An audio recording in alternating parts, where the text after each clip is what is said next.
kutekiwe emehlweni kasikhethe awunkulu. Wakhetha bani wena enhlizweni yakho? Wakhethani enhlizweni yakho?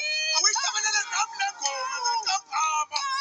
Emehlweni yami, mina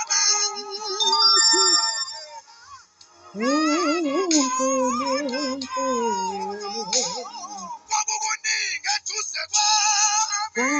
Kwakukuningi kutekiwe Emehlweni emehlweni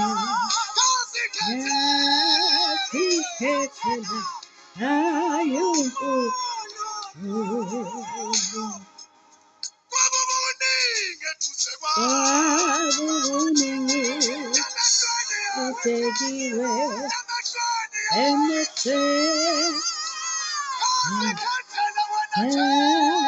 kasikhethela uNkulunkulu.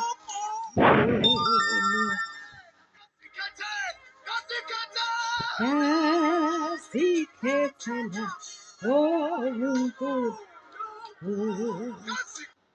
Sibambe lapho bathi kwakuningi kudekiwe emehlweni abo, bayikhethela uNkulunkulu. Ngiyabonga nami ukuthi lahamba leli vangeli laze lafinyelela nakimi, ngayikhethela uNkulunkulu, nokuba kwakukuningi kudekiwe emehlweni ami, kodwa ngakhetha uNkulunkulu.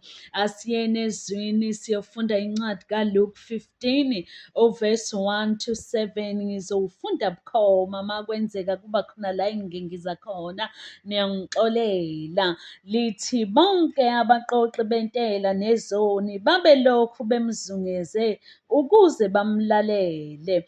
Kokubili abaFaristi nababhali babelokhu bevungazela bethi, lo muntu wamukela izoni adle nazo. Wabe sebaxoxela ngalo mfanekiso.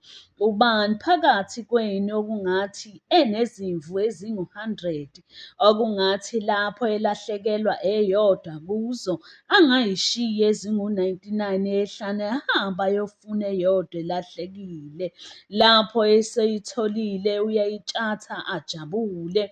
Lapho efika ekhaya abize abangani nomakhelwane bakhe athi kubo, jabulani kanye nami ngokuba ngiyitholile imvu yami ebilahlekile. Uverse 7 nokuwona engiwuthandayo uthi, ngiyanitshela ngithi ngendlela efanayo kuyoba nenjabulo eyengeziwe emazulwini ngesono esisodwa esiphendukayo kunabangu-99 abalungile abangenasidingo sokuphenduka. Ekuseni nje, in order to have what others do not have, do what others do not do. Sanibonani.